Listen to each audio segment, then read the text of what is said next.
No, not really. I mostly what I hear is you. Okay, good, good. Thank God for noise cancellation. Yeah, I was about to say, man, where you get them fancy headphones from?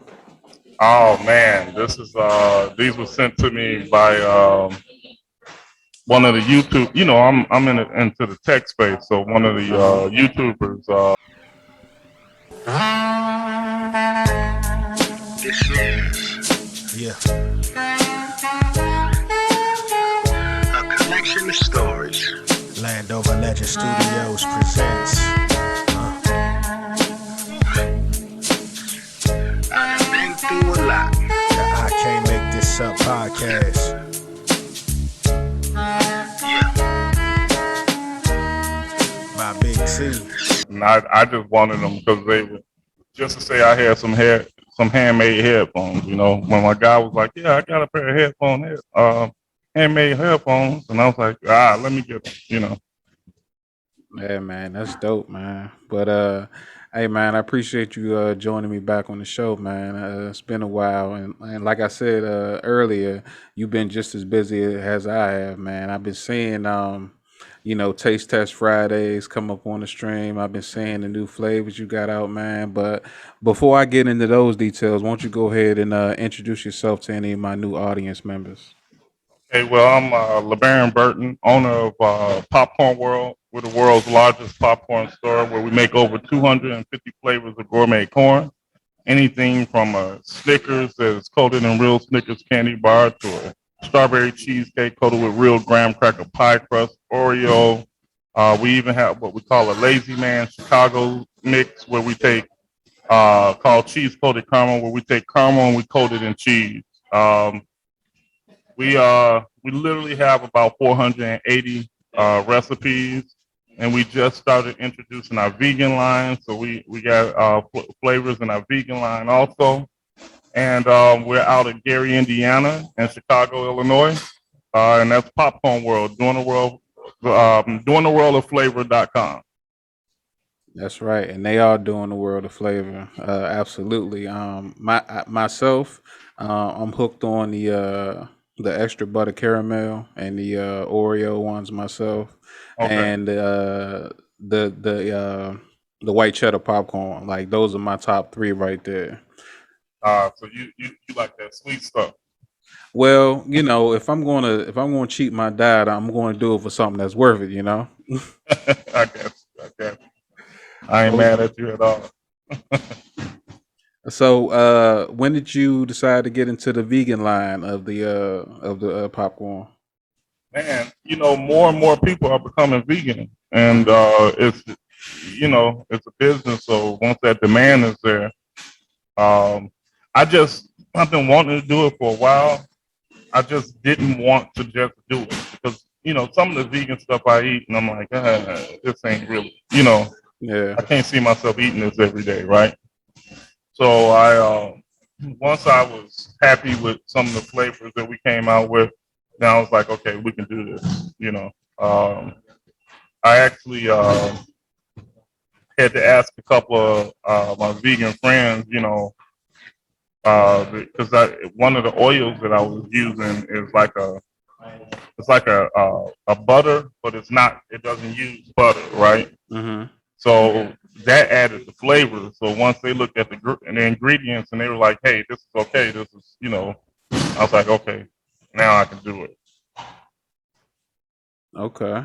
Because That's I just didn't want anything with that bland taste.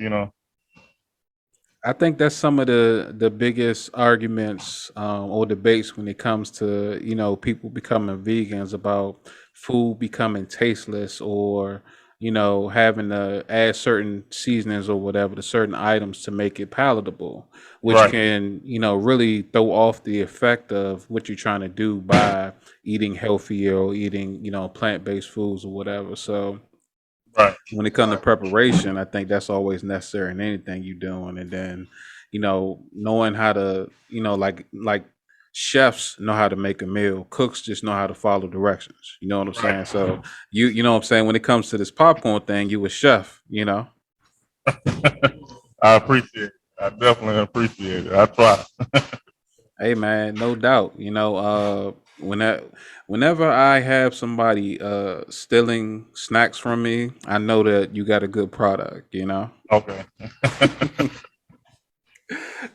Yeah, man, no doubt, no doubt, man. So, I know that that last time we spoke, things were picking up and booming in the right direction. I believe last time we spoke, it was cold and now it's hot, and I've been seeing you, all over the map. You got more and more customers coming in now that things are starting to open up. How has it been? Trying to keep up with demand.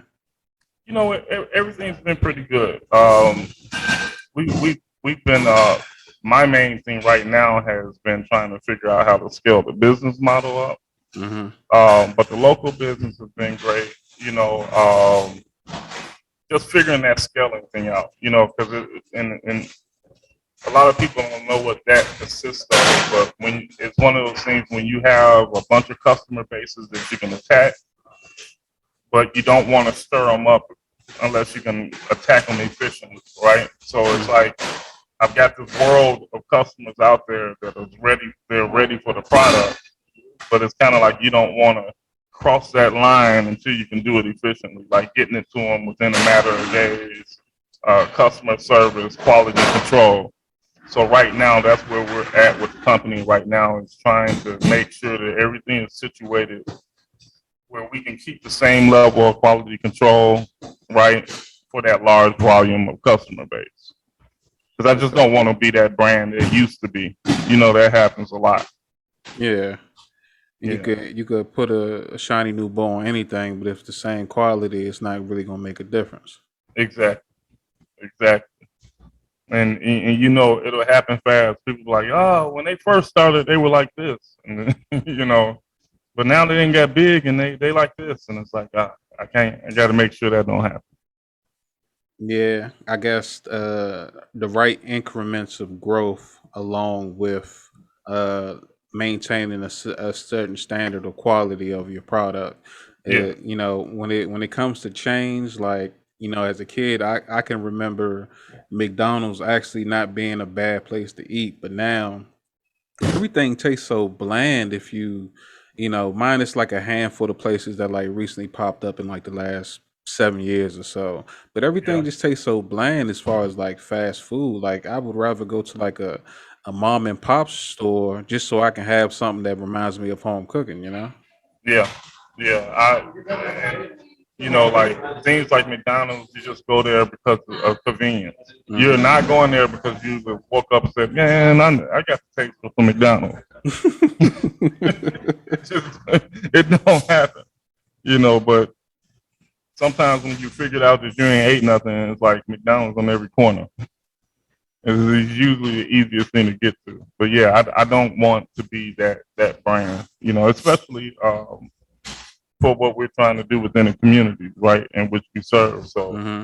I'm trying to be what they say, the Chick-fil-A of popcorn, you know. Okay. Yeah. So it's like in the fast food industry, it seems like Chick-fil-A is the creme de la creme, as they say. You know, Hmm. you talk about Chick-fil-A and people get upset.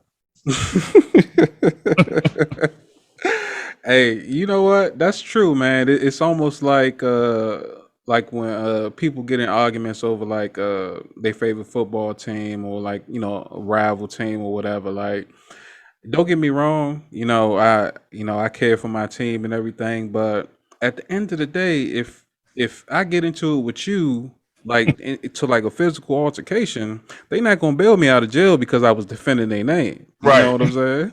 Right. So my passion goes but so far when it Right. comes to things that aren't directly in my life. Exactly. So I think that people need to, watch their temperament when it comes to certain things. Now, Chick-fil-A, uh, I guess you could say like Apple over Oh Android. man. You know what I'm Yeah. saying? It's conversations like that become memes or become like topics of discussions on shows and stuff like that. Like, that's crazy. But unless you like, Bill Gates or one of these CEOs that actually have a say in how something's going to go, or whether it's going to upset them and it could possibly affect their business. What does it really matter, honestly? Right, right, yeah. So I'm trying to stay at the top of those conversations. Hey, exactly. I have been doing some restructuring over here, and I've been trying to get with a couple consultants on, stepping up my game as far as business wise, and I'm working on some marketing things and creating some new content. So I'm trying to put Okay, myself in a position to where, I'm gonna have some of the younger generations working with me and try to teach them how to, move the same way, like we've been all like trying to get in on like financial literacy and bettering ourselves on that aspect. oh man, that's the way to go. I'm trying to educate myself every day. Trying to see how to be more efficient on everything that I do. Right, because hey, I'm first generation when it comes to this whole business thing and things of that nature. Hmm.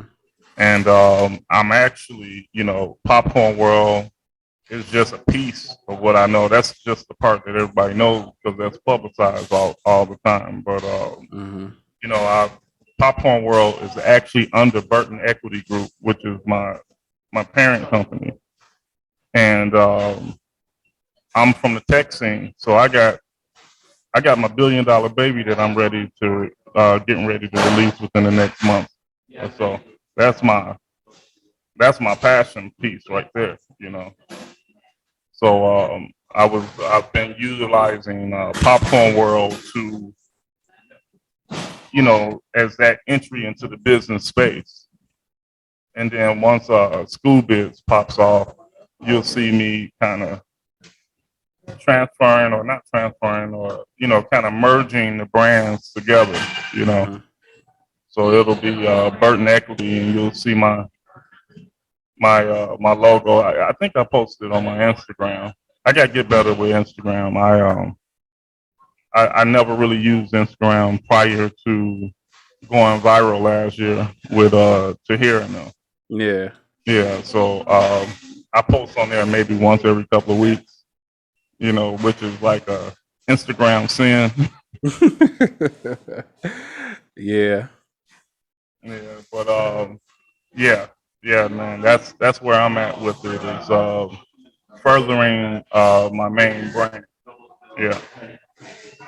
Yeah, I remember you shared some pictures of me with me about what you got going on and what's going to be coming through.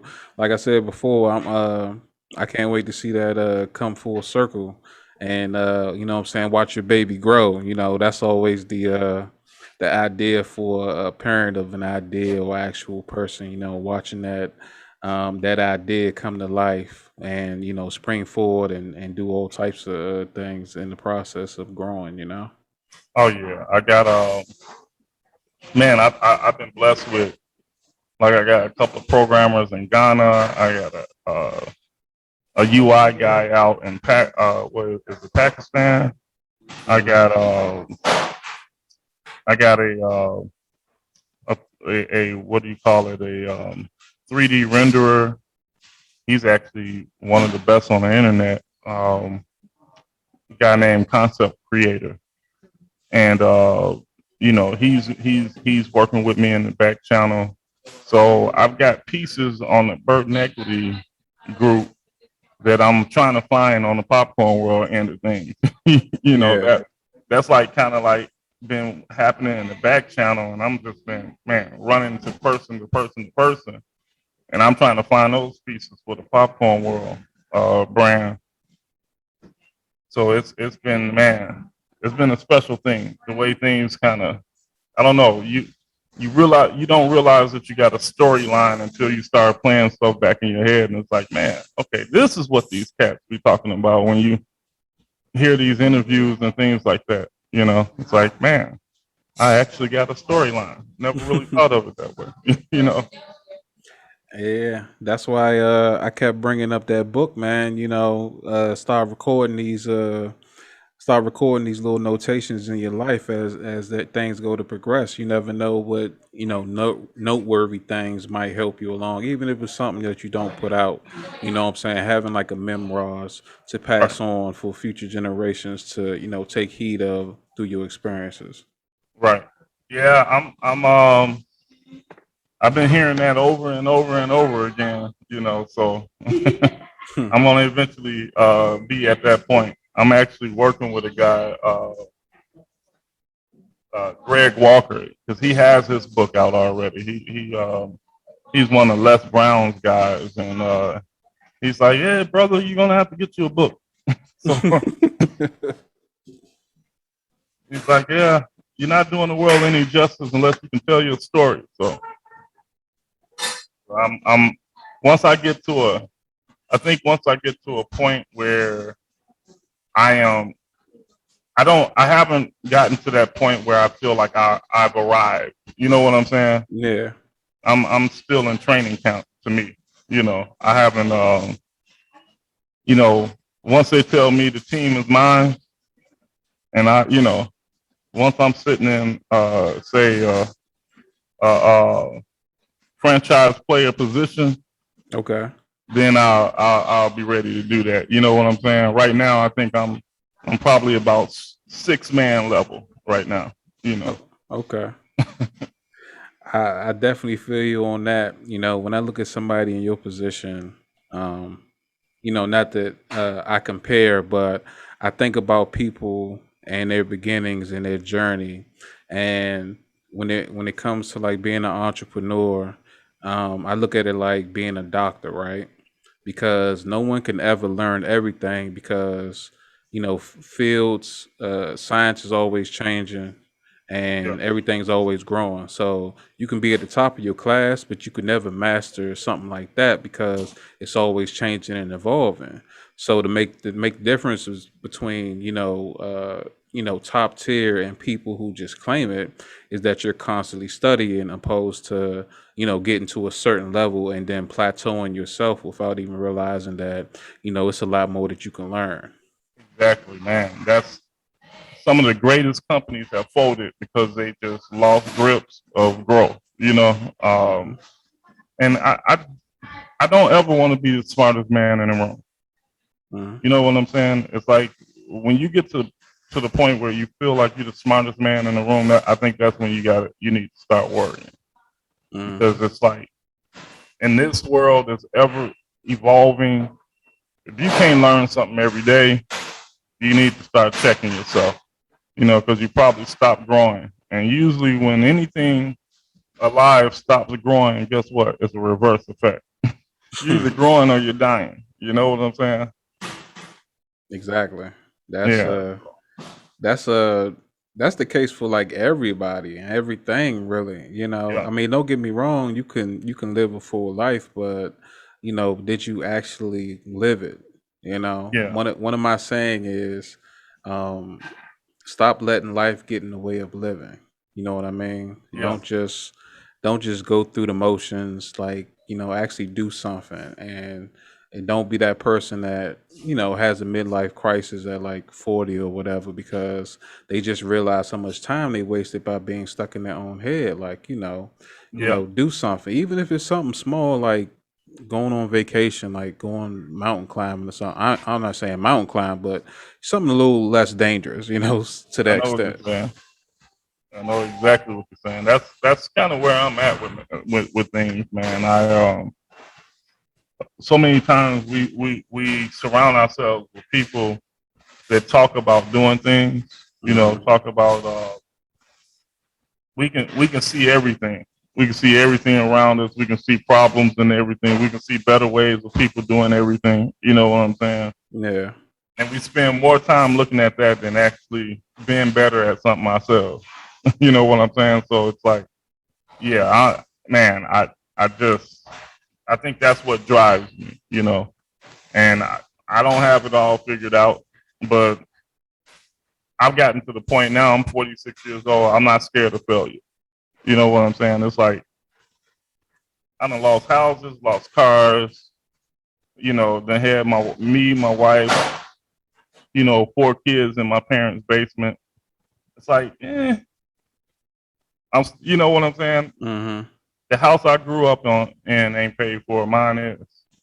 So I'm doing something right. Yeah. I failed, but did I really? You know, did I fail or did I learn? And that's the thing. A lot of people are scared to learn. Yeah. I think that I would consider that a stumble.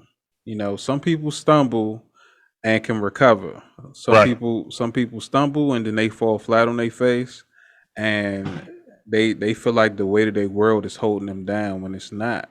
You know, Yeah. all it's gonna take is one arch of the elbow, and for you to pick yourself up again. Yeah. Yeah. Yeah, man. So that's it's so man. I get so many people asking me questions now. I spend a lot of time on Clubhouse, and you get people, they come on these stages and they say, well, I want to do this, but I got this and I got this and I got this. And it's like, okay, do you really want it? Well, yeah, but if I do this and that, no, you can't say what's going to happen unless you tried it and it happened. If you haven't tried it and it didn't happen, then you're guessing at what's going to happen, right? So there's a lot of people that they stalemate themselves by number one, the fear of failure, and it's Mhm. like, okay, if you fail, what? Then what? What's the worst can happen? It's at the end of the day, and you're talking to somebody that pretty much lost a whole lot, you know. Yeah. So it's like, it was rough the first time we lost a house. The second time we lost a house, it was like we've been here before, a lot of people say, it's not that easy, but actually it is. It's can't lose the house I got now. It's paid for, right? Yeah. And this is in all of this. I've been married 20 years this year, so all of this has happened in the stroke of 20 years, right? Mhm. And look, I'm trying to figure out now how to buy a few houses, So Yeah. now, if you ask me, the guy that lost the first house, I would have been telling you like, man, I don't know what I'm going to do, right? Mhm. But now you ask me the guy that lost that house and came back and lost another one, and then had a couple sold out from under him. I'm like, oh, there's another house when they built that one, you know, Mhm. you know. So the way I equate that is, you went up for your dunk and you got your shot blocked. That was your first house. Second time you went up and you got knocked down. The last time, now you hanging on the rim.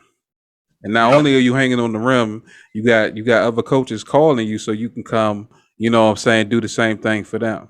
exactly, exactly. And the thing is I know that I might, go up against a bigger opponent, Mm-hmm. but hey, you got knocked down before, right? Exactly. So, he might get me the first time, and he ain't gonna get me. I'm gonna make adjustments. I think that we don't hold each other accountable enough when it comes to taking those steps, and at the same time getting ourselves out of that like in our own like shells, because when it comes to fear and just not knowing that on the other side of that fear is the answer to your problems. You know what I'm saying? Yeah, Like Will Smith once said that his biggest fear was jumping out of an airplane, and I guess the fact of doing that and then having no control. And he said once he left out of that airplane and he opened his eyes, all his fear left his body. And he said all it took was one step to change my thought on fear and yeah, what it meant to him. So when it comes to things like that, I think that once people realize how quick of a flip it can be, then I think it would be a lot more courageous people actually doing things and getting out of that headspace to where, they always in doubt and never take a chance. You know what I mean? Oh yeah, yeah. And then for me, it's even deeper than that because I'm a God fearing person. So that's the only thing I ever fear is God Mm-hmm. to this day. Now, you know what I'm saying? So I'm like this. I was birthed into this world for a purpose, and as long as I'm fulfilling that purpose, I really can't be stopped. Only thing that can stop me is God or myself. One of the two. And he ain't gonna stop me if he birthed me in this world to fulfill a purpose. So that's my assist. You know what I'm saying? So Yeah. man, I'm out here, as they say. You know what I'm saying? I'm it's one of those things. I don't know. It's a level of relief that you have, because trust me, even in the successful moments, people don't understand this. Every level you get to, Mm-hmm. there's another level that you got to get to, right?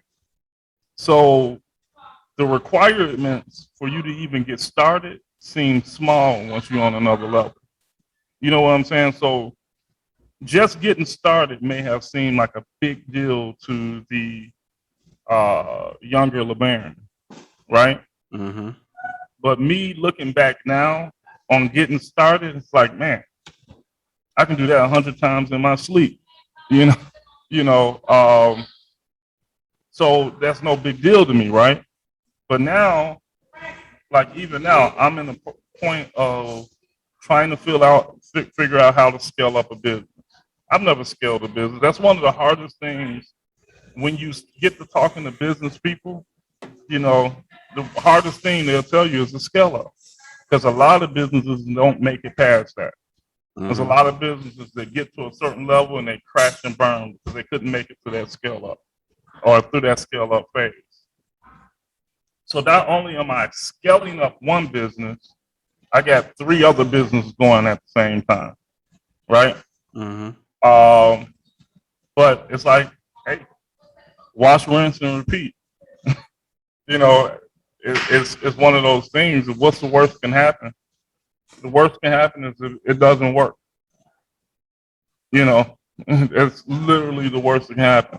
But Yeah. we get filled in our mind of "I told you so." That's the main thing that slows everybody down. We in the back of our head, we don't want to fail because we don't want to hear about someone expecting us to fail or "I told you so," or you know what I'm saying. Yeah. So that part right there is a big. I think I'll tell anybody that's your biggest leak, not caring what anybody else thinks. That's that's the ultimate. And people may say, "Well, you sound like a narcissist or a jerk when you say that," but not really. What does it, other than your spouse? What anybody else thinks of what you're doing matter? Where is it going to get? Their thoughts are not going to put any money in your pocket, right? Their Mm-hmm. thoughts ain't going to pay your light bill, gas bill, mortgage, right? It is what it is. So once I got past that, and then I started like now, man, I soak up any amount of time from people that have done it, right? Mm-hmm. So if I get 2 minutes from a cat that made 3 million, hey, I'm about to make the best of that 2 minutes. And the thing is they all say the same thing. And then that's like, man, my thought process ain't, I am not a knowledgeable. Because a lot of times when you get to doing stuff, you start thinking like, man, am I the only one who thinks like this? But when you get to talking to these cats and you know, I got a chance to talk talk to one gentleman and he's like, LeBaron, do you want to be self-employed or do you want to be an employee? I'm like, I'm looking to be an employer. He goes, okay. He's like, well, because if you want to be self-employed, fire 3 people and do their job and be happy with what you get, right? Mm-hmm. Be happy with what you make. But if you want to be an employer, hire 4 more people and expect them to do everything. And I'm like, I'm thinking, and I'm like, well, I got to keep my hands on the job, la la la la la la. He's like, no, you got to navigate the waters. That in itself, right, is a Mm-hmm. job. And once I started making those moves, things around here started to ease up, right? Mm-hmm. Because now I can see things from a more of a bird's eye view. Whereas, when I was in there popping the popcorn and everything else, I had to wait until I got done doing that to think about the other stuff, right? So Mm-hmm. now I can look back, I can see the positioning of the company. God's will, next week we'll be growing our own seed, you know, and then I'll be able to sell that to my competition. Little things like that. It's like I wouldn't have saw that if I was in the trenches, right? Because I've been focusing on what's in front of me.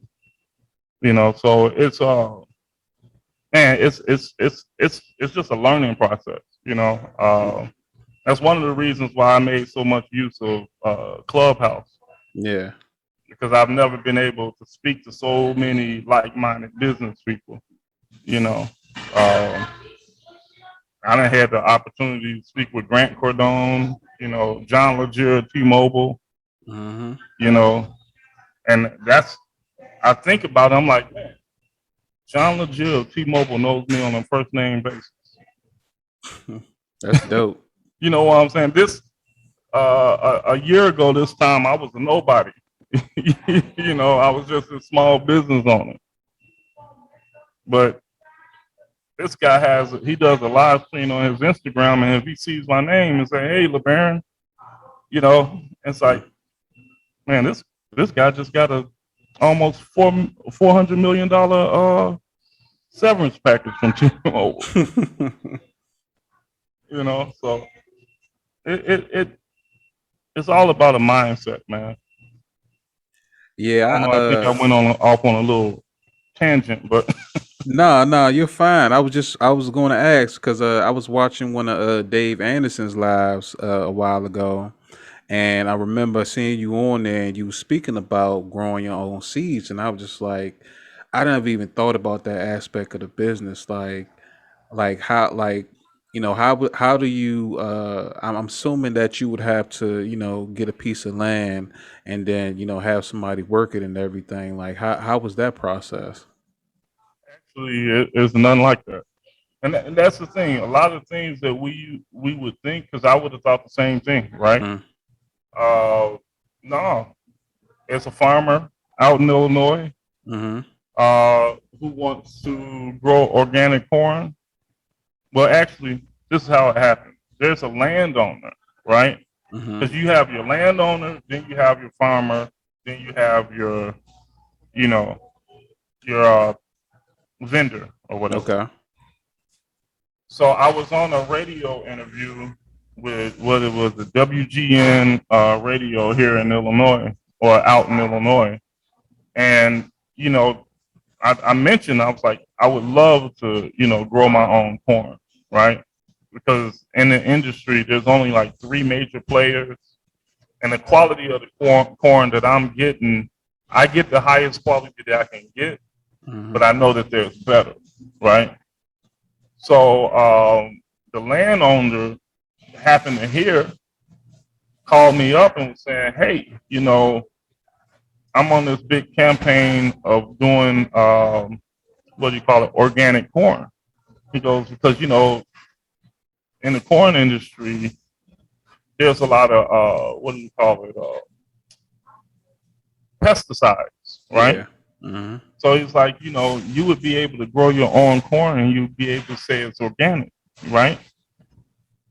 So in order to do that, you have to have a farmer that has prepped the land to be organic. Because for it to officially be organic, it couldn't have any pesticides on it for so many years and things like that. So he's like, yeah, I got a guy, he's about to drop seed, are you interested? So I would have been doing it this year, but I don't have any place to house the product. right now. So I'm working on some things because you're talking about 70 tons worth of seed. Ooh. Yeah. Yeah. So I have to be able to get a facility where I can house, the product. So I turned him down, but man, he sent me some test seed and I popped that stuff and I think that stuff glowed when it came out of the pop.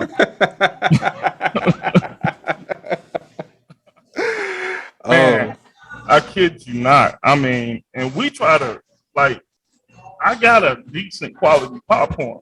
But Mhm. man, I don't know if you saw Pulp Fiction when Yeah. they would open up that briefcase. Yeah. Man, I'm telling you, I literally hadn't even finished popping the bat, and I was calling him up like, "Man, I need this. Where can I get it? This is the good stuff, right?" Mhm. And the guy was ready to do it this year, but I wasn't ready because I knew I wouldn't. Because like next month, he would have been calling me up and saying, "Hey, I got this 70 tons of corn. Where you want me to put it?" Yeah. So, God's will, next year I'll be making that move, and it's just as simple as that. You got a landowner, you got a farmer. The farmer says, "Hey, I got X amount of acres," and you pay for the crop. That's it. Ain't no rocket science behind it. Yeah, that's man, that's good, man. I guess you could say that, you had the all right quality, he had the premium quality, and you just like, okay, I'm growing, so my quality has to grow along with me. And not only that, I'm doing the organic way. So I'm gonna add that to my repertoire as well when it comes to Popcorn World as a brand. So you hitting all the notes on your way to scaling up the business. I see you moving, like I see your gears turning as you speak. Yeah, yeah, man. And it's one of those things that, especially being a black business owner, a lot of times the supply chain is not friendly to you, right? Hmm. Because the supply chain is usually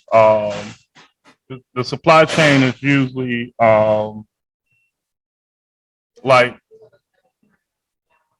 it's usually controlled by like two or three people, right? Hmm. Like especially in the popcorn and the concessions business. So there's like three major players, right? And of the three major players, two of them carry the cheap stuff. Hmm. So that's not a good position because when anything happens in the market, they control your pricing, right? And Yeah. if you're not moving high volumes, they're gonna make you pay for it. Like that's just the nature of it, you know. And I'm like, this ain't right. I get tired of that, right? So Mm. I'm like, I will buy 70 tons of kernel and sit on it, and I will distribute it to all the little guys, you know, Yeah. not to make money on it, but just to disrupt the industry.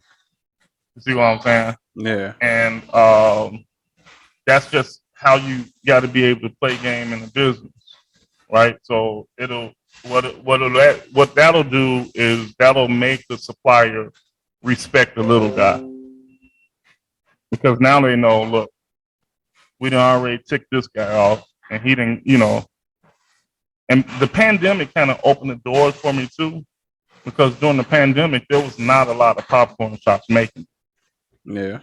So at that point I was booming, and that's what kind of gave me a little bit of awareness because I was able to call and be like, look, you know, woo woo woo, and then all of a sudden they moving. Which a year before, when I was only moving a little product, I call and it was like they get to me when they get to me, Hmm. that type of deal. But now, when I call them, I'm like jumping. They saying how high because they know that they're eating off of me now, right? Yeah. So I could be satisfied with that, or I can change the game, And I'm like, I choose to change the game every time, you know. Yeah. I think that that mogul mentality that I see you building towards is what a lot of people aspire to be, but they have no idea what steps they need to make that happen. I mean, you already have the natural innate ability to grasp onto new concepts and grow from that, but not everyone realizes that there's so many tiny steps that you can do without having to making a huge leap to get to where you want to be. Yeah.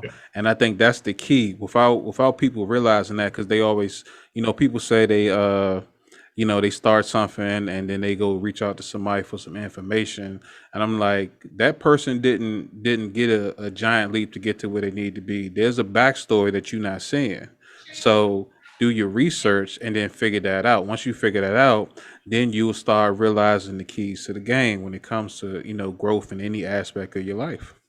Right. Right. Yeah. That's all true. And there, I look at it like this too. There is no one way to do business. Hmm. Outside of being, outside of holding great integrity, there's no one way to do business, right? So I tell people this all the time. Just because this guy sells hamburgers, right, and Hmm. you want to sell hamburgers, if you do everything that he did, you're just selling his hamburger.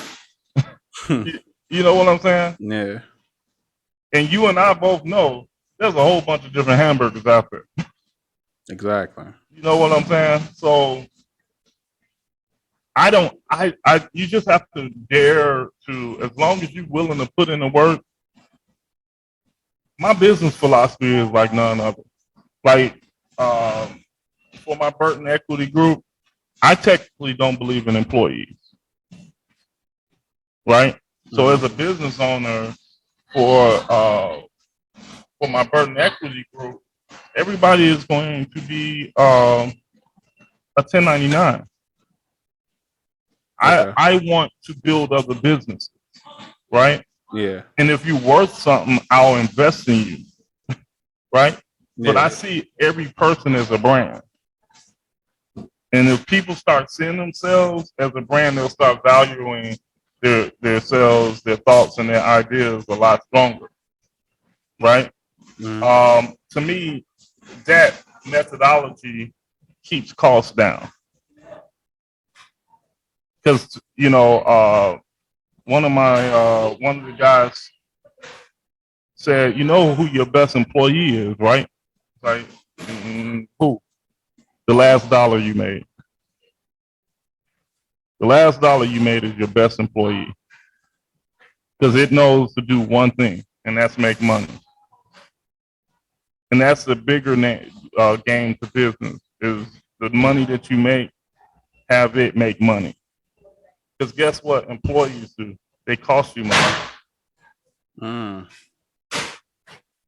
That's initially what employees do. They cost you money, and you're always trying to get them to make you money. So you constantly having to push them in positions to make you money, right?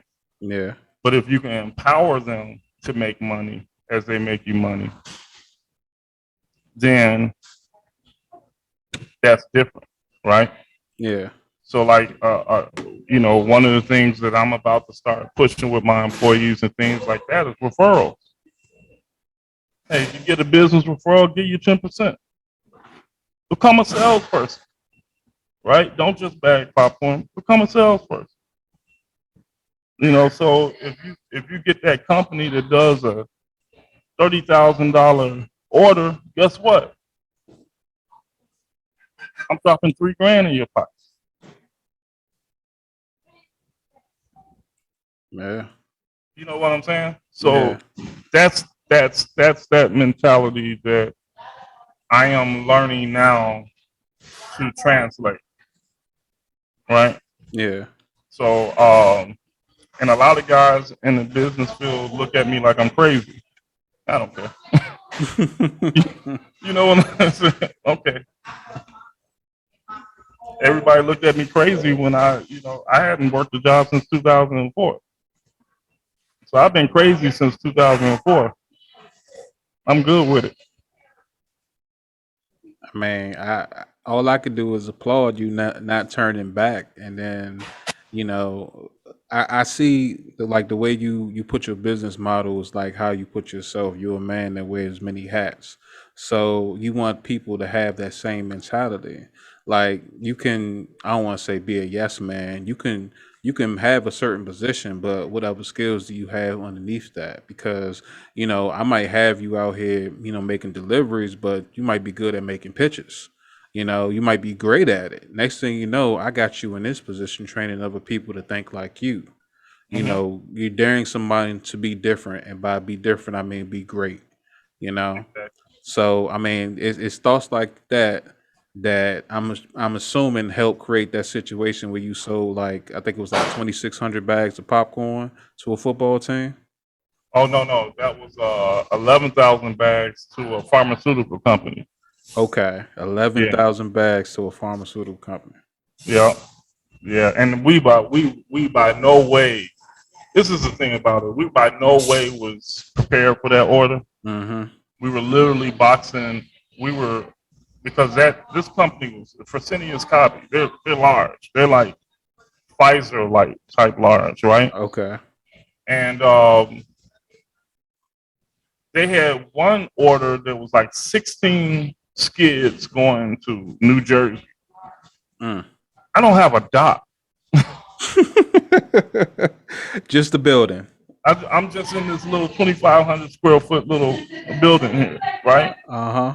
So this whole room was filled with boxes, and we were out in the parking lot of the grocery store putting skids together. I had the high school football team because my son plays football, Mm-hmm. but the coach sent the football team up because, we always feed them before their games and things. I always, that's my thing with being a part of the community. So a lot of the sports teams will buy them dinner before the game, things like that. Yeah. So when they heard what was happening, hey, coach, hey, how can we help? Sent the football players out, and they all taking boxes out. We're skidding them up. They got FedEx freight coming, and we got to get the skids all shrink wrapped, by the time the truck gets here. So I was by no way prepared, right? Yeah. And that was about $130,000 order. We overspent on that order probably a good 20,000. We overspent probably a real good 20,000, and we still probably made about 50 or 60 on that deal. You know, Uh huh. so it's one of those things we could have made maybe 20,000 more. You know, but I could have looked at that deal and said, "Oh no, can't do it." You know, but it's like, but we got to lose. Yeah, you went up for the dunk and you made it. Yeah. I'm assuming that the loss was due to the fact that you was unprepared, and then you had to get certain supplies to make that happen. As far as like probably like large scale boxes, and then the crazy shipping costs that probably went in trying to expedite this order. Well, the company paid shipping. That's the funny thing about it. They Oh. paid shipping. So my loss was this is how we got the order because they I think they tried a couple of other companies Mm-hmm. and their request was the movie theater candy. Yeah. They wanted 3 boxes of movie theater candy with each package. Oh. Okay. So you're in the middle of the pandemic. This is at the beginning of the year. So you're not and well, not really the middle, the end of the pandemic. So a lot of people don't realize that there's a lot of supply shortages all over, right? Mm-hmm. Um, and these guys, I know why they turned it down. They turned it down because they didn't know that they didn't think that they were going to be able to source the candy for the order fast enough, right? Uh-huh. But this is why I'm one of those people that I embrace the struggle. A lot of people say, oh, the struggle. I embrace the struggle. Everything I learned by not having gave me that ingenuity on how to, really hustle. So when they told me, I'm instantly like, okay, So I could probably get the candy for about 30 or 40 cents a box, right? If I order the candy. Mm-hmm. That's out the question. I know I can't order it that fast. So what do? I go to every Dollar Tree from here to the south side of Chicago, and I buy every box of candy they got. You're talking that was that was 11,000 boxes of movie theater candy.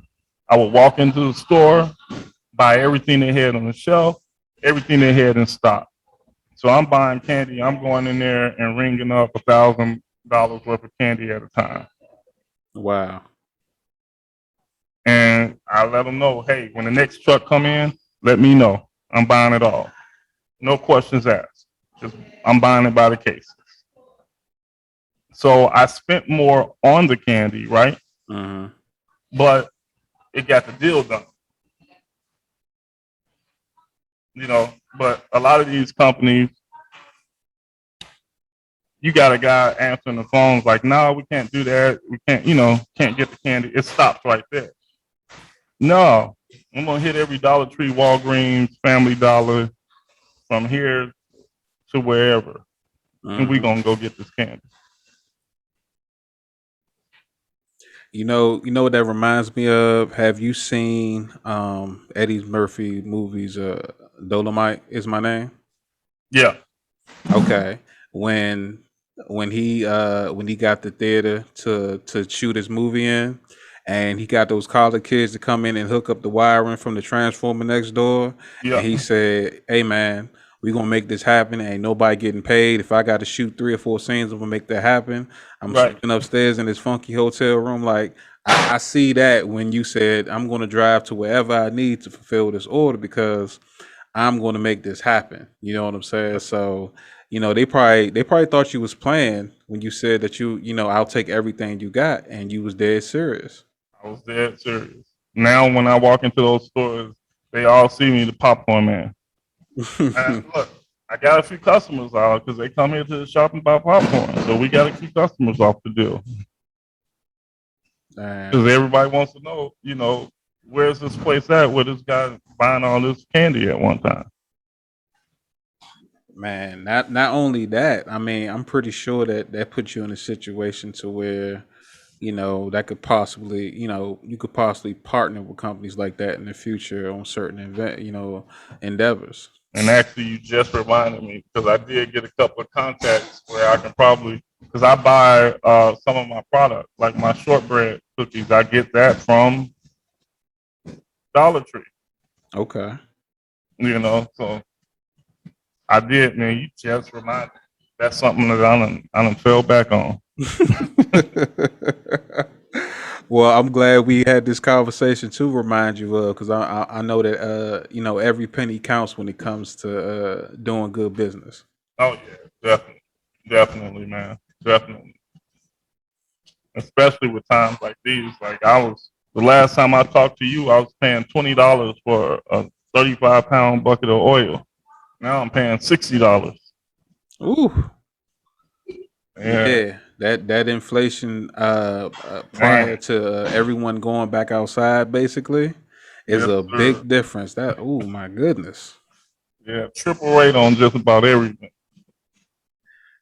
I was going to ask when you mentioned that a lot of supply chains are suffering due to a loss of certain products. Like, is it anything that's been, shelved or something you had to take off your menu due to it being in high demand or not being available? The one thing that I've had a problem with is my honey roasted peanuts. I can't find that, and no, that's it because now the lobster base is back, so I'm about to start doing gumbo again. Hmm. But the honey roasted peanuts, I can't find that anywhere. You know the Planters honey roasted peanut. Yeah, That's what we use for our honey roasted peanut and caramel. Can't yeah. find it nowhere. I was Not the about to big say, giant container. um, I'm sorry. Go ahead. The big giant containers. We can't find them anywhere. I think it's like a 3-pound container or something like that. I don't think I ever seen them that big because I come across the little $2 $3 packs all the times in the Yeah, stores, yeah, but you talking about getting them in bulk, and yeah, I'm guessing that because demand is so high, they trying to stretch it out to make as much money as possible by not creating those containers. yeah, yeah. I think so. But there's some companies like Frito Lay has been suffering lately. You know, so it's basically you just have to buy strategically. You know, you really got to chase the supply because what they'll do is they'll move the shortage around so that they can tend to the customers in different areas, Mm-hmm. and you really just have to chase the supply around. So usually, what I end up doing is I buy as much as I can when it's there. So I'm that guy that they be making those rules about. You know, you can only buy three at a time. Oh man. Okay. Now I get you like when everybody was doing their quarantine shopping and when demand went through the roof, they started making restrictions for stuff like that. Oh So man, it was a nightmare for me to get gloves. I mean, it was a nightmare. man.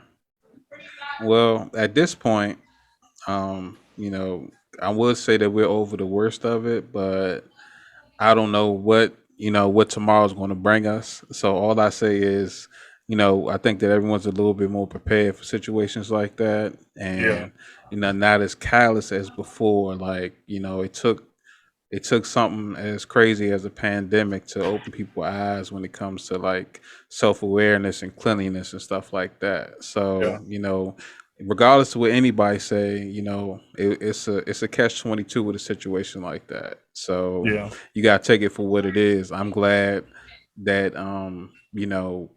people woke up, and I'm glad that people also recognize the situation. It could have been a lot worse than what it is. So regardless of what anybody's saying, it's like, all right, now that we know what's on the other side of the lens, how we gonna keep it this way? Right, right. Yeah, yeah. Because everybody keeps asking, do you think we're gonna go back? I'm like, I don't think we're gonna go back for the simple fact that I don't think America's gonna shut down again. Um, I just think people are gonna learn to be a lot wiser in the way that they move. Uh, well, a good portion of people. Some people just don't. After seeing a lot of Palooza, some people just don't care. But I think we're one of those countries that you can't keep we man that year I think that was probably the longest we'll ever see a quarantine like that Yeah. because as soon as these people got the green light, it was over with. Man, you ain't never lied. You ain't never lied about that. I was about to say, I remember last time we spoke, man, you said that one of the things you was going to do was take a vacation. Did you actually get a chance to do that? And look,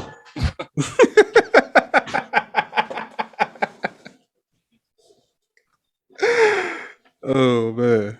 almost I put it. Look, we went. We just got back from Louisville, Kentucky. Hmm. We were 2 weeks down there, but that was more like a family vacation. Yeah. So, usually family vacations, you need a vacation from that vacation. So, Hmm. um, vacation, the definition of vacation is different when you got kids. Of course. And I got five of them. So, so answer to your question is almost. Okay. I got the family vacation portion of it out, but in all seriousness,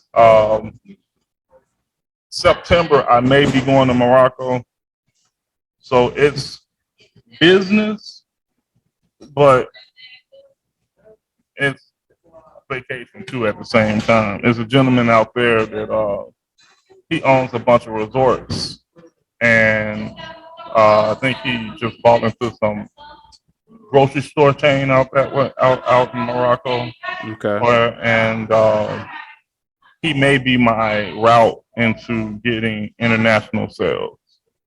Oh, okay. So it's one of those things that it's one of those deals. Hey, if you just get here, I give you the best room I got for a week. You know, and we can talk business. So Okay. that will be business, but it won't. Yeah. It's almost like a timeshare vacation that you set up yourself opposed to another company doing it. Right, right. So I might have to sacrifice one day out of a week to handle business, Mm-hmm. but then after that, it's all vacation. So Hey man, I hope that everything goes smoothly, and at the same time, that deal goes through and puts you in the position to, grow exponentially. Not only that here, but internationally as well. Well, man, look, if I get this international deal, then I'll tell you. I'll be like, man, see, man, yeah, I'm. They didn't move me to the starting lineup. Okay. Man, that's always good to hear. Yeah, I wanted to say, man, congratulations on 20 years of marriage, man. I know that not everybody can say that, but at the same time, everyone's their own individual, and you right, know, no one can copy each other, especially when it comes to life and right, being happy and just being the best version of themselves. So all you can do is do that at the end of the day. and man, I appreciate it. I appreciate you having me back on, man. And I'm glad to see your progress. I be seeing your posts and interviews. I can't watch them all, but Hmm. I be trying to watch their Instagram, those stories and things. Yeah. Hey man, I appreciate it. I started paying attention to the comments at first. That wasn't my thought process, but people kept suggesting, "Hey man, you should try this. Hey man, you should do that." And as soon as I did that, I started noticing a progression in the quality of my work, and not only that, the audience started to grow. So, Yeah. with growth comes re-education and all types of ideas and all types of people, and guests like yourself. I interviewed my first actor not too long ago. Okay. Um, I got a couple of other people coming down the pipeline. One of my A rank comedian, well known in DC, is supposed to be on the show in about a month.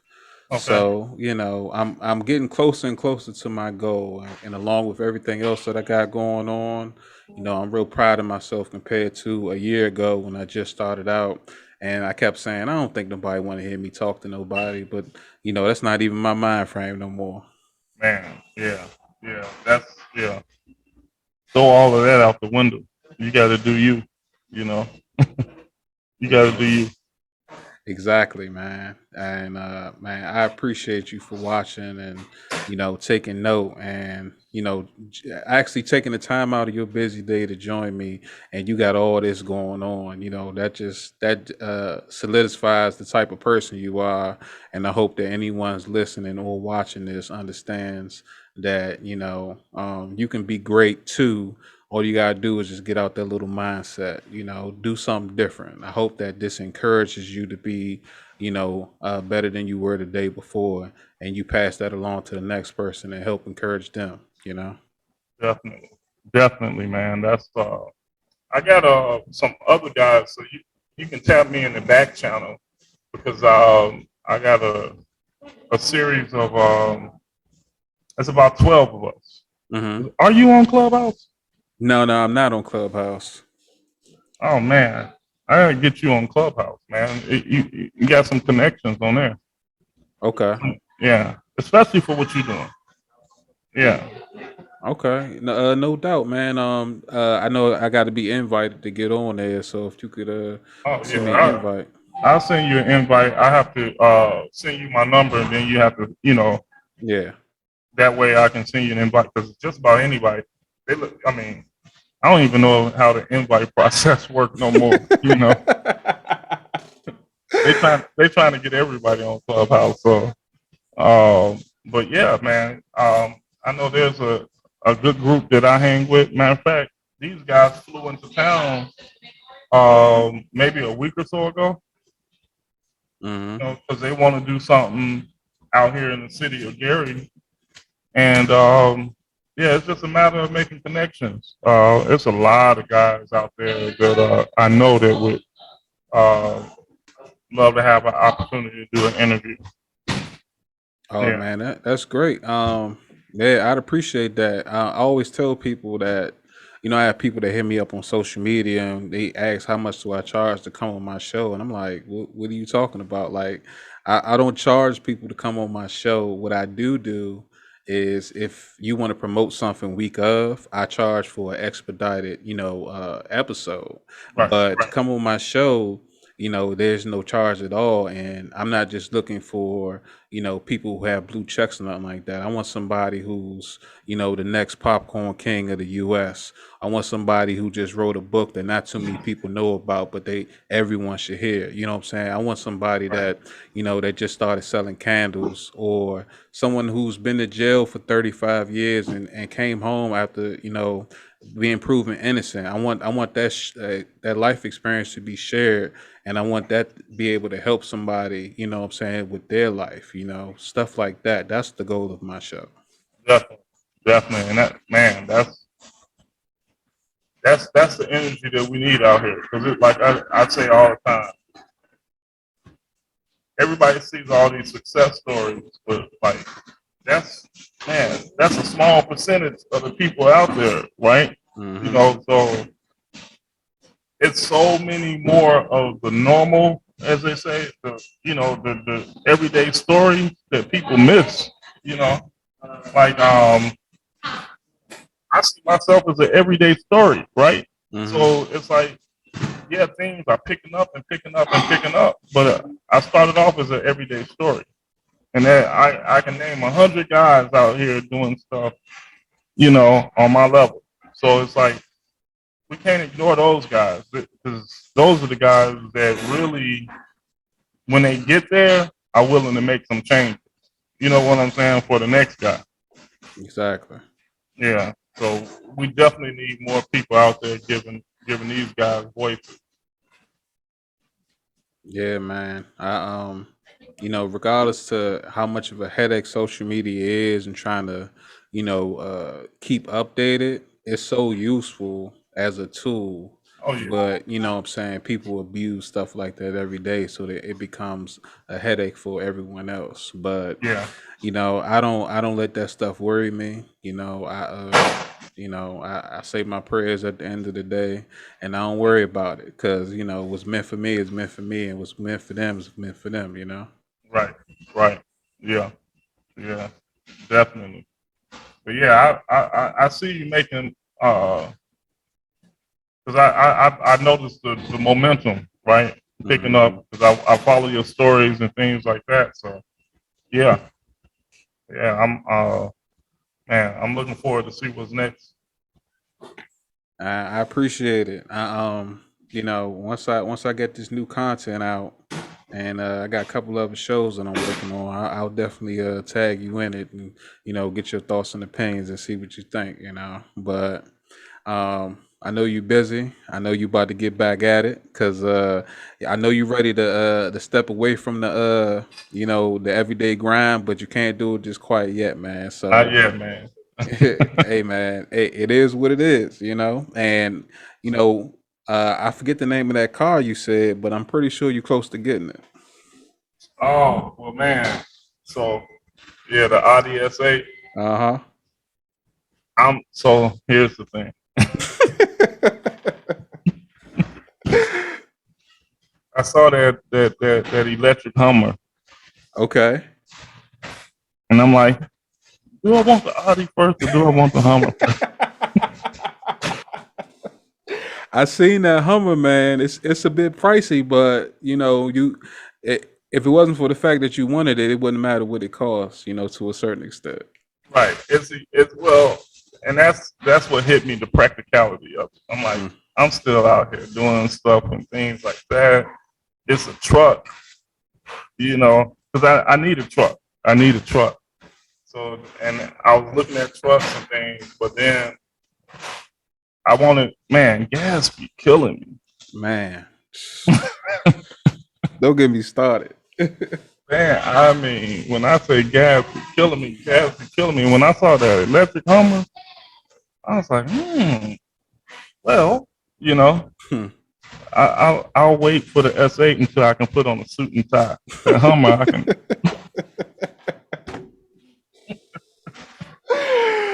Oh man. Hey man, you make a good point. You make a good point, but You especially know. with inflation these days. So I'm like, I'm making, because I can get the Hummer. Once I can get things to that level, I can get the Hummer as a company vehicle. So I just got to get things on that level. So those are little goal strategies, as they say, you know. Okay. So I'm like, okay, Hummer first, then the S8. All right, I'm gonna wait for that post, and I'm gonna remember this moment in time when you brought it up. I was like, okay, I see you over there. Yeah.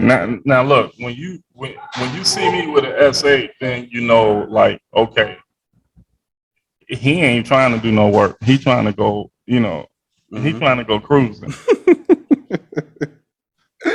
You know, Hopefully by that time, I would have built my studio up to where I wanted to be, and I could possibly get one of those Popcorn World franchises out here. and look, that's the next. I thought that would have started moving by now, but I think with the unsurety of this new variant and things like that, people ain't Hmm. making the moves as fast as I thought they were.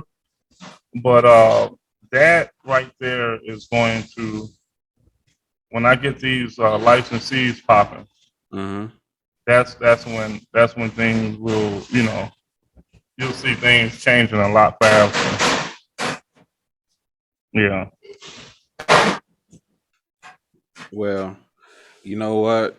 I would say people need to catch up, but at this point, you either with it or you just in second place when it comes to certain situations. So, we all running the race, but it can only be one gold medal. You feel me? Right. I guess. Yeah. So, at the end of the day, as long as I finish, I'm good for the time being. Right. And we need everybody else to be on the same thing. Oh yeah. Yeah. But man, this has been dope. I look forward to doing this again down the line, man, and seeing what you got going next. Because it seems like every time we speak, or every time I check out your social media, man, you on the bigger and better thing. Not only bigger and better, but different. And you standing out, which is what we need more of. Uh, you know, uh, Individuals opposed to one of the masses. Man, that's the only way I know to work. That's the only way I know to work. I got to do things like I think I told you this the last time. Me is all about legacy. You Hmm. know what I'm saying? And I'm not trying to leave another man's legacy. I'm trying to leave my own. So, I gotta I build the bandwagon that others have to, get on. That way I ain't gotta worry about it going in the wrong direction. So that's Yeah. Hey, that's what's up. Most definitely, man. So, why don't you let the people know where they can find you at, man, and anything that you want to let them know to check out along the way. all right. Well, you can follow Lebarron Burton on all social media. I'm Lebarron Burton. Popcorn World, same thing on all social media. Popcorn World. To find our product is doingtheworldofflavor.com and also burtonequitygroup.com. The Burton Equity Group, that is my tech site. That's my technology site. That's the beginning of it. It will be ever evolving, but I got that there for the small business owner. If you need a logo, website, uh, logo animation for YouTube, things like that. We just now launched that site within the last couple of weeks. So you can go on there and hit the contacts or hit the services and see what services we offer, and we will constantly be uploading and updating the services section of that site. Okay, I'm gonna be checking that out later on. That's useful these days, especially with the uprising of shows and people creating content. Most definitely. Oh yeah, yeah. And what that is that's just a group of people that got skill sets. And so Mhm. when you go in there, you're gonna get the best of the best. Yeah, that's dope. And you know what? When you get a chance, I want you to send me the link to those headphones because I'm gonna make sure I plug it in for this episode so people can have the links to check it out. Check out the guy. Oh, definitely, definitely. Yeah. But I've been your host, the Landover Legend, aka Big T, and this has been another installment of the I Can't Make This Up podcast. That's I Can't with a K Make This Up podcast.